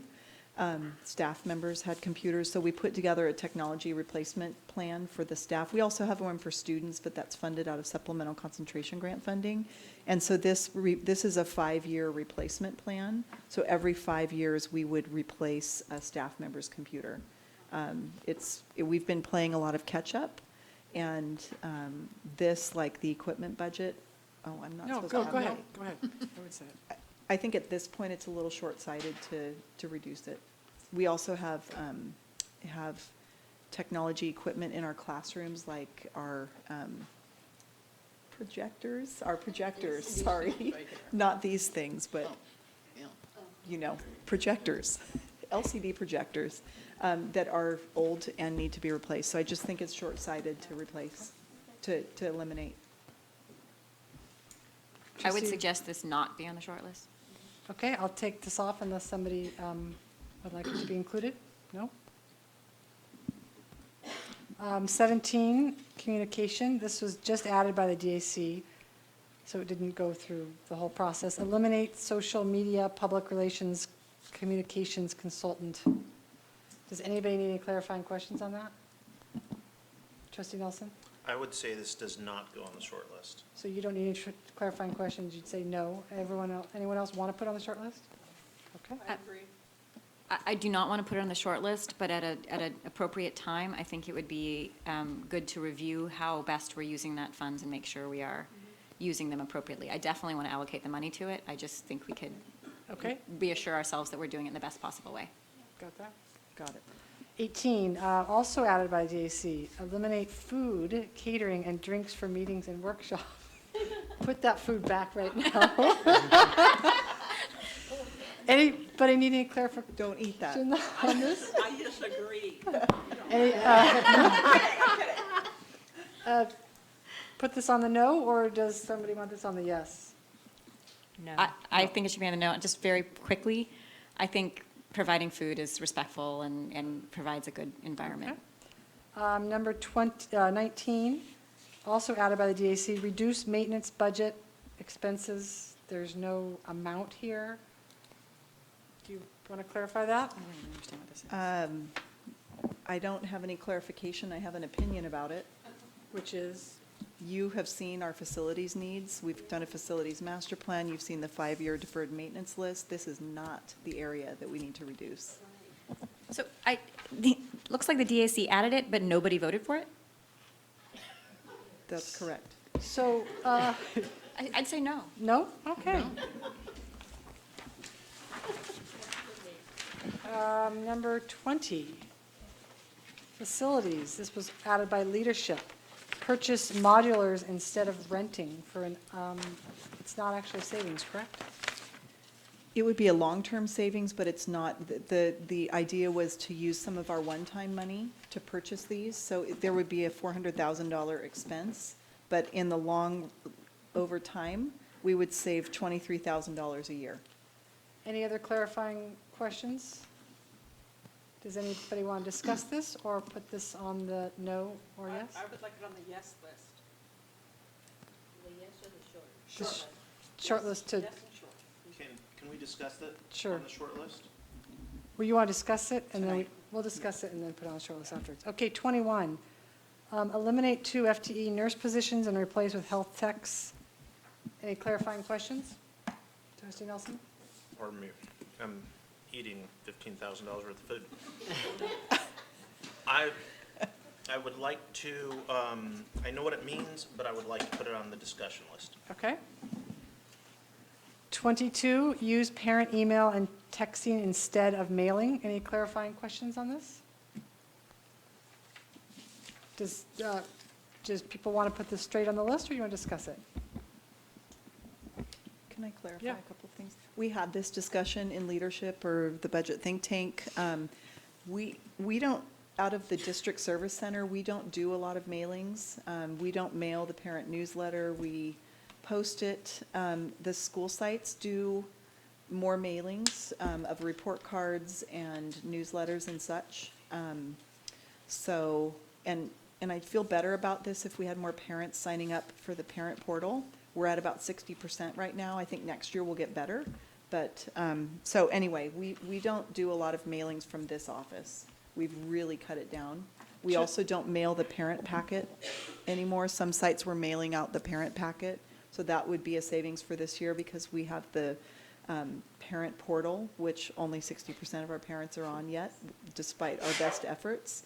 But anyway, we'll keep doing that. We're doing online kindergarten registration this year, so we're hoping to train parents when they register on that process. Trustee Van Zandt?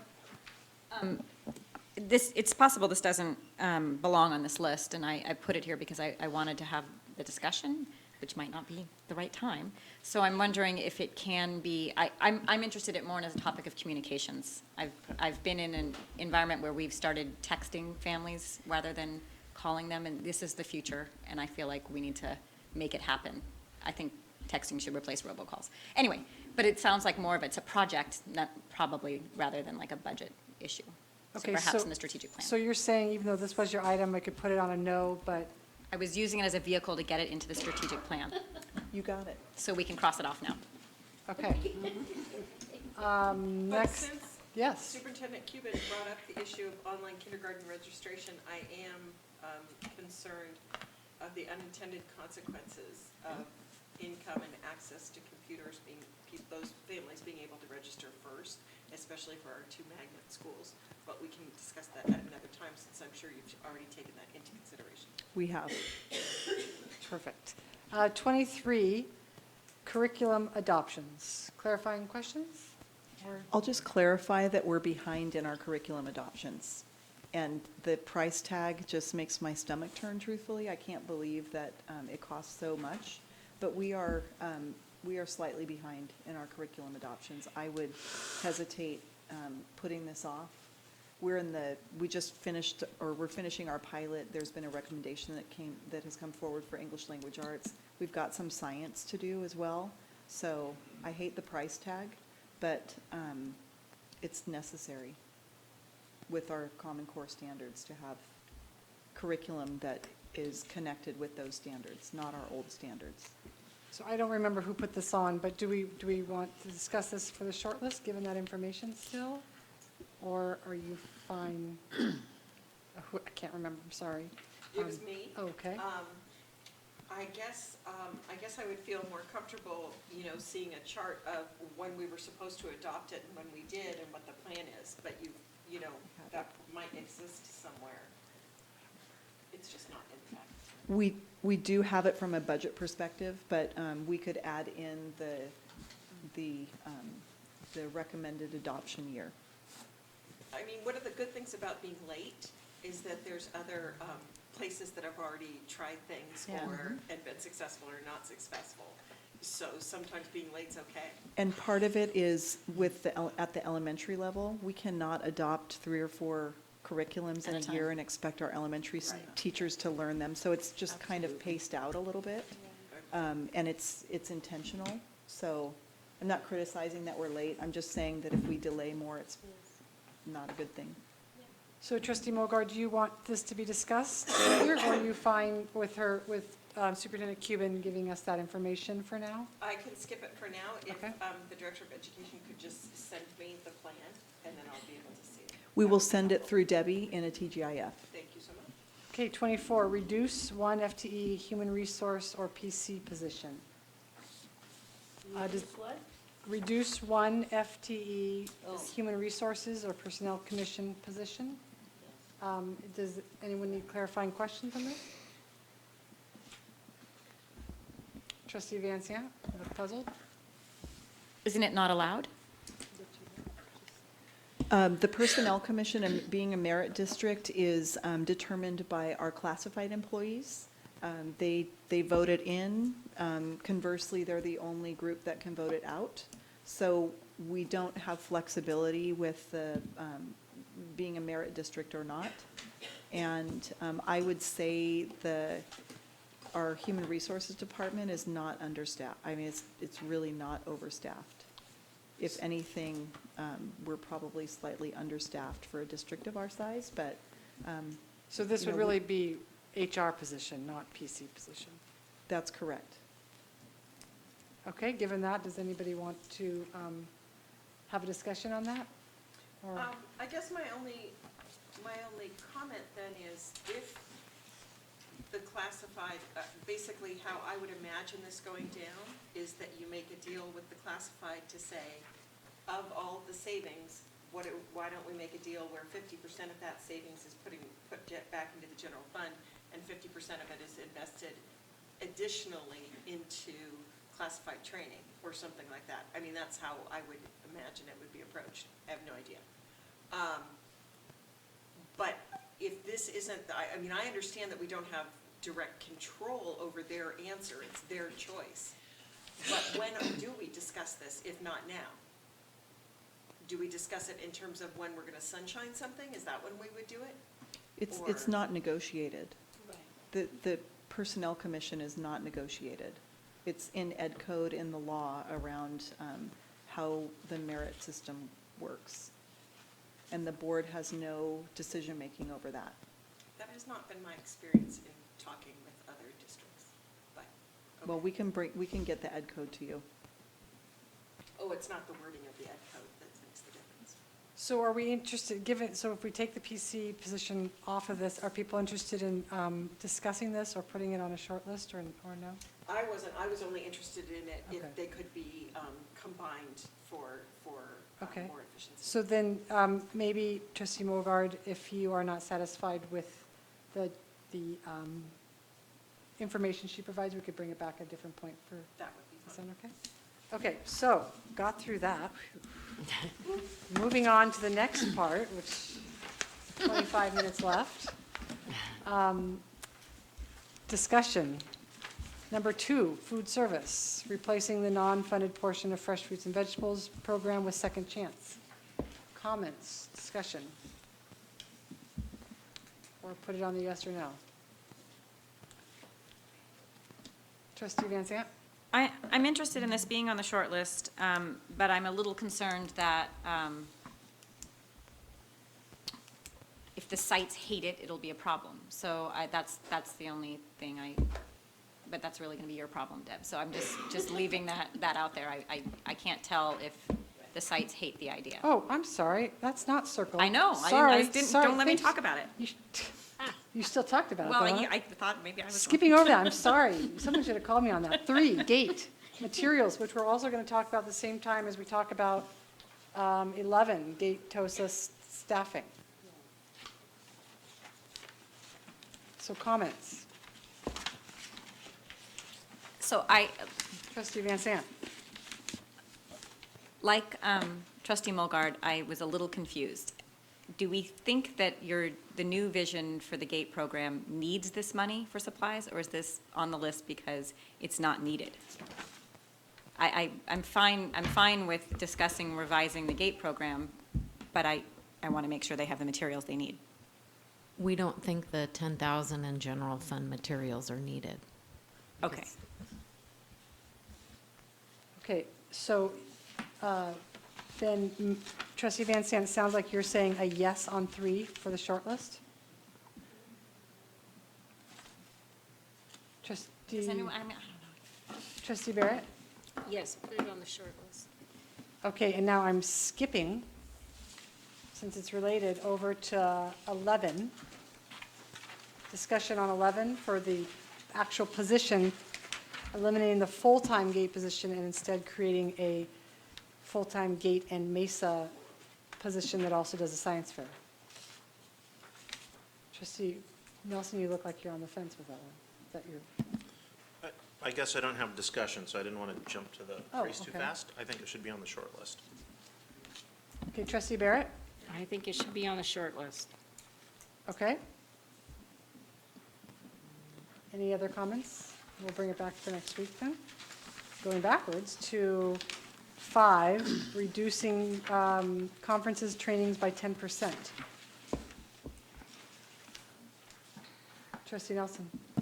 I think that continuing education is extremely important. I think that it motivates teachers. I know that when we went to the CSBA event, I came back a little recharged.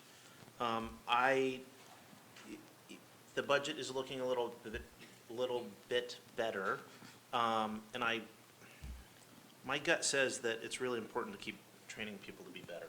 I'd like to keep So you'd like to say no? I'd like to keep the whole amount, yeah. Okay. Trustee Montpere? I agree with Tyler. It's not as though every teacher gets to go to a conference. It's a very limited amount of money, and I do think that, I just spent 2 days, I just visited with the teachers from Calpella who went to the kindergarten conference, and they just came back with incredible information and ideas, and they were so excited. So I think conferences are important, and I would vote to keep the money as it is. So is there anybody who's opposed to it being a no? How's that for a double negative? Okay, we'll put it as a no. Moving to 8 and 9, which are sort of together, the eliminating a director and the secretary. Deb, do you want to talk about this one? Me to talk about this, or you? So we are, I think just brief little history, some of you remember this. 5 years ago or so, we were spending money on retired administrators doing certain aspects of our organization. We did a study on it. We looked at other districts to see how they were staffing their district service centers, and we noticed a couple of gaps. One was in the area of student services. So we hired a director of student services position. The other area was in the area, we looked at alternative education. So we also have a director of alternative education. The other thing that happened in the meantime was migrant education. Used to be administered by Butte County Office of Education, and so they administered the whole program and served our kids. That got moved back to Ukiah Unified, and so we added a director of EL and migrant education. That position is 50% funded through migrant education funds, and then 50% funded through our district funds. And categorical funds, Title III. II and Title I. Yep, okay. And so so anyway, that's just a little bit of history on how we ended up with more directors. And they've done an amazing amount of work. When we hired the director of alternative education, we were spending $120,000 on home hospital. And when we hired that position really worked on appropriately placing students into programs. We now spend $20,000 on home hospital. So it's saved $100,000. And the other thing that particular, and that's the position we're really looking at possibly eliminating. The other thing that position is really instrumental in is all of our Title VI, formerly known as Title VII. Our work with our Native American community. They work on our 506 forms, which generates about $100,000 for our district. That position has also worked closely on career technical education programs, has brought in about $1 million of grants to our district. And so I'm feeling really conflicted about this because I know that we need to make reductions. I felt more strongly about this before the January budget proposal, governor's budget proposal came out. I'm concerned about reducing this, I really am, but I'm conflicted because if we have to make reductions, we should be looking everywhere, including at administration. So, and I do know what's on the plates in our strategic plan of our Ed Services Department.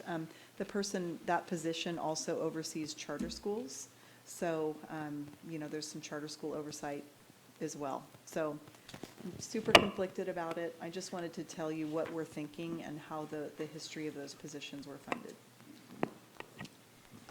Trustee Arkin? So Deb, who would take their place? The duties would get distributed to existing Two employees. all the different ones instead of one unit like you were doing it now? No, the existing directors and in the Ed Services Department would be taking on those duties and responsibilities. So those are added things to them? Yes. As though they have nothing else to do. Trustee Bogart? I'm just confused. This is a position that handles charter schools, adult, alternative ed, EL and migrant ed, and Title VI, 7. Sorry, not EL and Migrant Ed. We have a different director who handles that. Okay. And that is funded out of Migrant Ed and categorical funds. Okay, but we're not talking about that. We are not proposing to eliminate that. That would not be a director position. It doesn't help us in the general fund Okay. because it's categorically funded. So we looked at director positions that are funded primarily out of the general fund. Do you have another question, Trustee Walker? Yeah, I guess I would say that I am not in favor of taking a 1.0 director and a .75 secretary and dividing it up among the remaining, 5 or 6 people. I think you're going to push them to the edge and they'll go work for MCOE for twice the money and half the work. So. You're a no. I'm a no. Trustee. But I'm not saying that maybe there's not something that could be done, but I sure as heck would eliminate both of them. If you have to eliminate the higher priced person, I would at least keep a medium priced person there who can train and be supportive and provide some continuity for that work to the new people who are trying to take it on. Okay, Trustee Montpere, do you have a comment? Yeah, I agree with, that was my thought as well.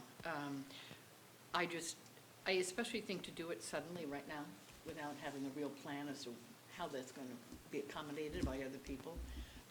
I agree that maybe we could look at it for a year from now and maybe redesignate some things, or I'm going to give my usual pitch about if somebody doesn't have to have an administrative credential, I think it opens up the opportunities for all kinds of brilliant, creative people, including teachers, who might be able to do some of those things, and the cost wouldn't be quite as high. But I think it's a lot of work entailed in that position, and I agree that I think we push people over the edge.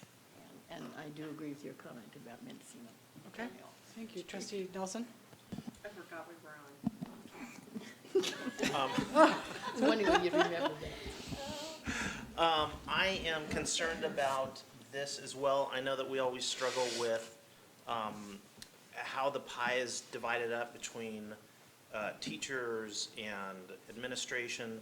It's always a real struggle. I know that's something that is conflicting part of your decision-making process. But I share the same feelings as my 2 other colleagues, unless I would hate to overburden the staff. So I am a no unless you come out with authority and say, we can do this without a problem. Okay. Trustee Barrett? What about, and I'm sure you've thought about this, I'm putting number 8 and 9 together. I don't know if we can do that. But what about eliminating the .75 support and having the director do more of their own support work, or dividing that up in some other way? I mean, that would be a reduction at the district office, but it wouldn't reduce a whole director position. Sharing a support person? Yeah, sharing a support person. Your thoughts? About it? We're open to whatever. I mean, that was I sat with the secondary principals during the leadership discussion. That was their discussion that they had as well, was if we had to do something, their feeling is that particular director especially supports the secondary programs, and so. So my vote would be to leave this position and then. Put the other one on the short list? Put the other one on the short list. Trustee Van Sant, is your marker up? It is. Okay. Just to clarify, is Trustee Barrett suggesting 9 would stay on the short list and 8 would be a no. not? Yes. As long as we're discussing, if we end up retaining number 8 and maybe even number 9 in some form, because being on the short list doesn't necessarily mean we're Right. going to, it means we're going to vote on it, right? Means we're talking about it next week. But I would encourage the superintendent to take this opportunity. I mean, I think it's an opportunity to restructure as well and really make sure it's meeting all of our goals. There's populations in our school that I'm concerned are not getting the attention that they need. So if this is an opportunity for you to really think about where you want to focus your director's energies, this would be a time to do that. But that's your call. So are you all in agreement that number 8 is a no and number 9 is a yes for the short list? I am, Sure. unless we have really clear direction from the folks that are in the admin office that says this will work, I don't think it's a good idea. If the superintendent and the rest of the Mary crew says that they can live with it, it's a real hard judgment for me to say. It's real easy to say, hey, I have this great idea, you guys go do it. But I don't work up in the administration office, so for me to be okay with this, I'd really like to hear clear direction from. Well, we're suggesting a no. You were saying. You're saying a yes and a no. Right. Saying a no for 8 and a yes for 9, correct? He's saying that maybe And it's really easy to slash, but I'm not hearing clear direction from the people that are actually in the office. And so if we don't have clear direction, I don't think it's real wise of us to go stomping around and saying, hey, But deal with it. if anybody wants something as a yes, it goes as a yes. So I think this one needs a clear recommendation from Deb, maybe not tonight, but by Tuesday or whenever. Trustee Barrett? if we put number 9 on the short list, it just means we're going to vote on it. Right, It next doesn't Okay. mean we're slashing it. Exactly. Okay. And Zoe, I'll just add, if we get to a point where we need to cut more, we absolutely should. And I know that we all work really hard, our teachers work hard, our administrators work hard, our classified employees work really hard. If we were to a point where we had to cut more, we should absolutely be looking at this. And also thinking about what we might not be able to do. Well, we'll probably revisit this list if we have to make Right. some more cuts, correct? Okay, so then you all are in agreement that number 8 for now is a no, and number 9 is a yes to bring back for next week? Okay, skipping down to 12, reducing extra hire by 50%? Or 25? Was there any discussion on this? Would people like to reduce it by 50% or 25% or not at all? Or not put it on here, I mean? Yeah. I would say put it on, but not at 50%. And I don't remember, maybe it was at 50%. I don't remember the discussion that we had with leadership being at 50%. I could be totally wrong about that, though. So I'd like to go back and look. I think 50% is pretty significant. Megan suggested 25%? 25, yeah. Just pulling that out. So are you all in agreement to switch this to 25%? Yeah. And then this is a yes for the short list, okay? Number 13, the warehouse position. Discussion. Yeah, Gabe, you wanted to hear from Gabe on this one, correct?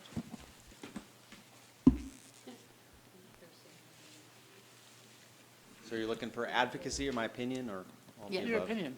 Okay, so I agree with superintendent. I think if you consider the umbrella of what we're talking about 2 positions and in effect rolling the duties that the delivery driver does into what our current position is, which is the lead custodian and the warehouse manager. So I think in effect what would happen is that we could probably do it. It would be really tight and we would definitely suffer, the sites would suffer a lot of services. Right now, and what that would look like would be a lot less support for our custodial staff, who certainly need it, in my opinion. It would also mean that we would have to really tighten our belt in how we get resources to the schools and to the site. So for right now, for instance, if a site has a large mailer going out, they know that they can basically, put in a call and get something in 24 hours. Were we to eliminate that position or draw it down, we would have to be really rigid about how we do our delivery schedules. And I think that there's definitely room for improvement for how we do it. But right now, given the status quo of the district, I think we would really see some impacts. I also foresee a lot of the duties that the lead custodian and the warehouse manager do would have to slop over to our transportation secretary, support secretary, and myself when it comes to the actual invoicing of the district warehouse. I think as far back as 2011, and Irene might be able to help me, there actually was a full-time warehouse position and a full-time lead custodian in the district, and I think it was restructured and then structured back in. And again, looking at our district, the way we operate and the real estate we have, about 1 million square foot of buildings, I don't think it's unreasonable to have two positions taking care of the delivering all the goods and deliverables, taking care of deliveries at the warehouse, et cetera. So I'm wholly against drawing down that position. I would like to look at building in some more efficiencies to it, but I think it would go more to expanding services for our staff and supporting them, and also probably looking at drawing down some costs by that the efficiency in material goods. So. Thank you. Any comments, questions, or yes or no on this? I am a no on that. Anyone want to be a yes on that? Okay. Thank you, Gabe. Thank you. Okay, flipping the page. 6 minutes left. Number 15. This is the PE para plus PE teacher. Somebody wanted to circle this. Was that, who's hiding their face down there? Was that you? Can I just clarify, Zoe, there are a couple of sites that are overstaffed. There are not many. But there will be some slight adjustments if we apply the formula that used to be used. For example, Calpella, and I'll just pick on Tina because she's out there in the audience, her site will stay the same when we look at that formula that we shared with you at the elementary principals meeting or leadership. So there are only a couple of sites that would need some adjustments that are overstaffed. Well, if Calpella's okay, then I vote yes.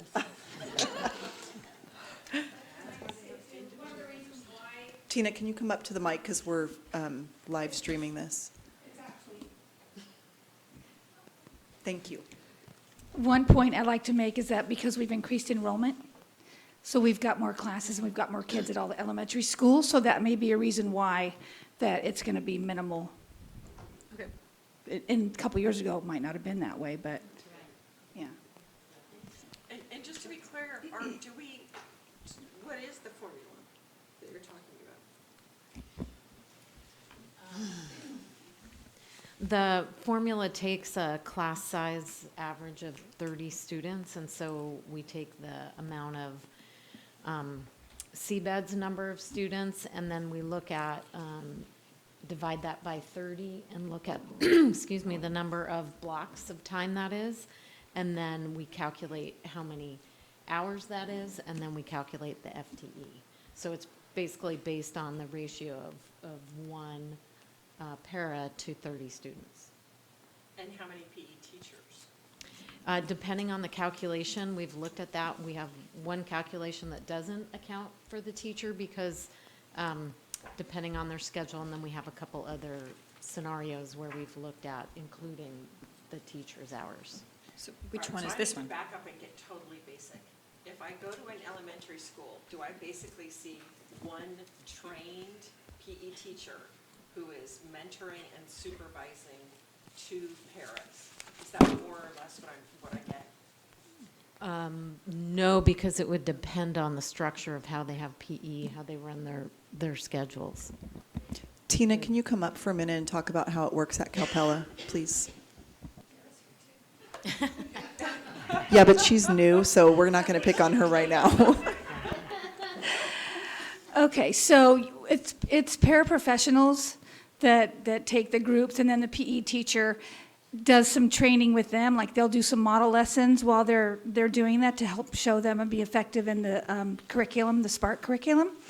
Also, there is sometimes they don't always show up. So we always do have PE no matter what, because that's prep time. So there has to be some coverage if my paraprofessionals are out a couple days in a row, or one will be out and the other won't.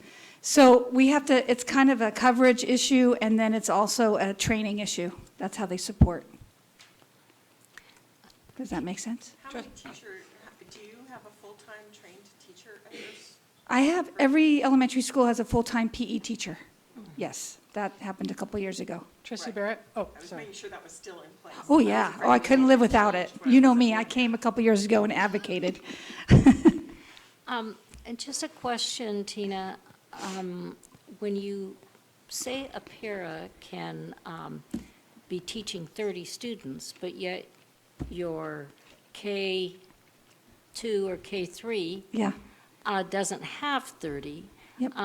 then that means there's a class that has to be divided up if we cut paras.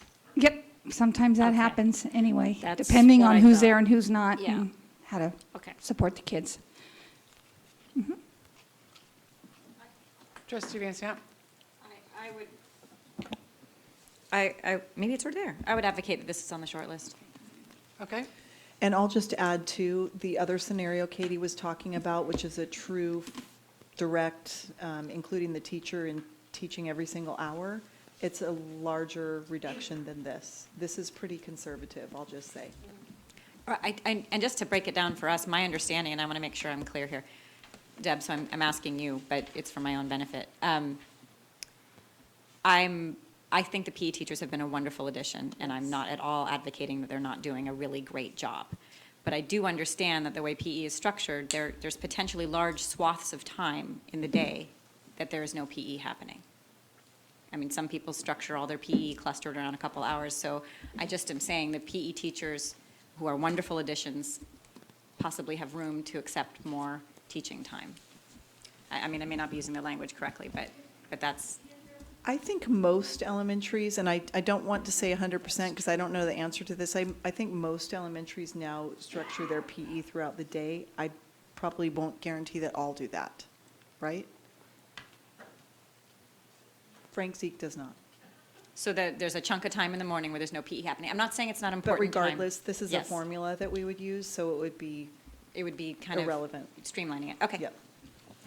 Okay, so that's on the short list. So now we're going to turn the page again. With 30 seconds left, we've got two items. Purchasing modulars instead of renting. Trustee Nelson. Penny, I kind of want to put you on the spot since you're our money person. How does this sit with you as far as payback and dumping $500,000 on crummy temporary structures? I'm sorry, I'm biased. We're talking about number 2020. Clearly you're a homeowner. It's true. Okay, confession time. I haven't thought a lot about this just because of the initial large investment that, I think the 400,000 wasn't for all of the portables, but perhaps per portable. Is KDA still here? She's not. Yeah, I think we may have a problem with the number, and I had meant to check that, and I didn't, so. Mhm.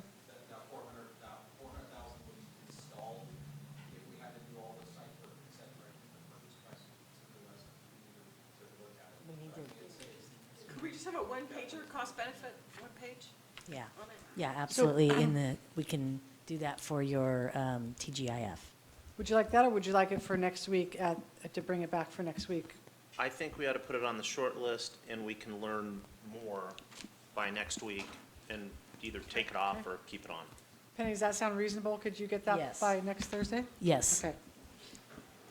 And I, for one, am not worried about a big expense right now because we're between recessions and I'd much rather do it now than 3 years from now. Okay. Okay, 21. The nurse positions to replace Replace health techs for nurses. Trustee Nelson. Jason can speak to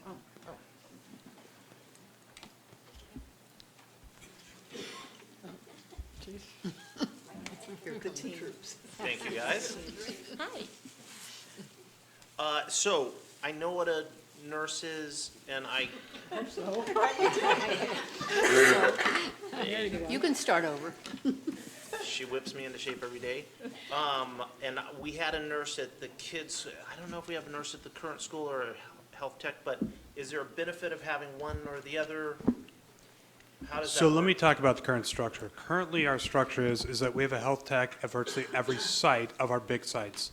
We don't at the small sites. I think also when we talk about healthcare and nursing, I think it'd be helpful if people knew what we covered. So do you want to go through all the special ed stuff? Because there's a huge swath of things that oftentimes we used to be helped out, like, for example, with county schools with nursing, that we now cover. So Beth, you want to go through? So our recommendation would be to have 3 nurses and remove the 4th nurse. We have over 800 IEP students and some that are very medically fragile that do require oversight by school nurses across the campuses in the district. So such as G-tubes, such as checking for proper ventilation, a variety of needs for students with disabilities. Also, every student with an initial or triennial IEP is required to be reviewed by either the health tech or the nurse, and so that requires a lot of work across the district with our current staffing. Can you let them know on the sites, because this is the part I don't think they know. We can go through the list of who all they serve, because we even are serving with the nurses. Charter schools, all of our preschool village, our preschools, if they have IEPs, all of our preschools that where students do have IEPs, they're required for that piece. Again, all of our charter schools, and then all of our district schools as well.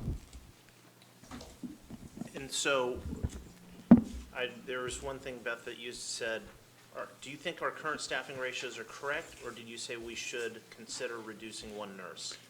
I would say instead of the 4, we would have 3. And replace that with a health tech?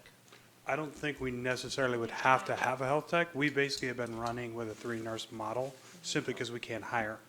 So we have been having this cost savings, whether it be de facto or de jure, for a long time, simply because you can't find that extra person. When we have had to drop down to a 2-nurse model, we get back to way up on things like IEPs and obviously the major testing that goes on with vision and hearing, and then, being in the year you have immunizations, all those other pieces. So we have a 4-nurse model. We have been basically running with 3 or 2, depending on what we're having at the particular time when we've been having that cost savings. And with a lot of our students that are impacted, it requires a lot of interfacing with either UCSF or Children's Hospital, depending upon where they see and what the need is. So that is a lot of requirement of time for our nurses that are involved with those students. You're good with that one, Trustee? Trustee Van Sant? Just to clarify, because the language was eliminate 2 open nurse positions, so I just want to understand, historically, we've budgeted for 4, and we've never filled the 4, we've always filled the 3. No, we've had 4 before. Like when I first started, we had 4, but we've dropped down. And we had 3 for almost the entire time. We just went through a brief period, we had 2, and then we just hired a 3rd. So these are RNs with the school nursing license as well? Yeah, our nurses are teachers, so then they have degrees, they have credentials, there's a lot to it. They're in the teachers unit. They're difficult to find. But they are certified school nurses. When's the last time we did a salary comparison on them? They're part of the Dartmouth unit. Okay.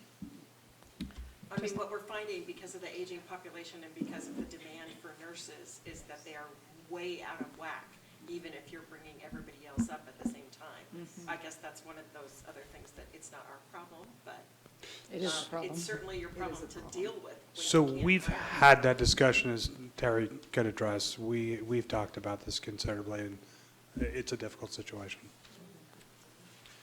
Trustee Nelson? So I would like to, and I'm not sure correct me if I'm messing up again. Sure. I would like to propose that we eliminate one of the nursing positions. We eliminate one of the nursing positions. We would agree. The open one. So it's saying reduce one? I'm going to call this, I'm going to say, Reduce 1.0 FTE. Tyler, I would say as a caveat, just to make sure that everybody's aware, though, we did have a situation at Preschool Village a couple of years ago that we did have to hire another tech because we had so many high-need kids. It was almost impossible to pull somebody off of that site. At the time, we we're not fully staffed with the nurses, obviously, so when we had, some funds to use. But I think the health piece, I think we're all aware of. At times, it's difficult to even know which kids are coming into some of those early grades and preschool situations, so. I guess my thought about that is, for budgeting purposes, this works, and then when we have those emergencies, we say, hey, we got to spend the money because the kids are important. okay, so are you all fine with, it's good, we're going to change it to 1 and put it on the short list for next week? Look at that. Thank you. Hey, we got through that. Whew. So we, thank you for going through that, not as painful as I thought, process. So we are moving to closed session, correct? So can I just clarify next steps? Yeah, Or but would could you I, like to? of course, say thank you to everyone who came. It's really nice to have an audience listening and participating. Yeah. We really, really We appreciate it. behave better. So exciting. But yes, trustee Van Zandt. You don't behave any Yeah, better. Ann doesn't. So I'm just clarifying that these yeses are going to come back next week, Next Thursday. not necessarily as a package. No. We'll have an opportunity to vote yes or no on all of them, with recommendations from the superintendent, or is it neutral? I can give my recommendation. I would prefer recommendations. There will be some recommendations, Okay. I hope. So we will look at, we will do the items individually, sort of the same, Much shorter list. That's why it's a short list. hopefully. Okay, anything else? Nope. Okay. We'll go upstairs for closed So- session.